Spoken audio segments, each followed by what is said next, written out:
Hey everybody, my name is TaoMan, and in this video I will show you a simple way how you can disable blood, it's blood, right? in Valorant. So let's start. The first thing you want to do is just be in Valorant, and when you're here, you want to just press escape and just scroll down in general. Click here on general settings or go here just to settings.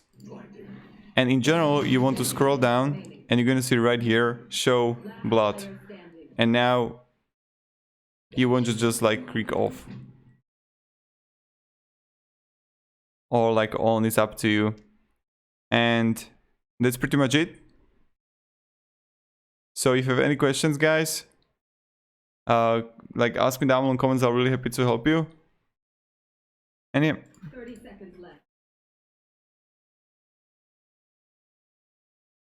Have a great day and goodbye.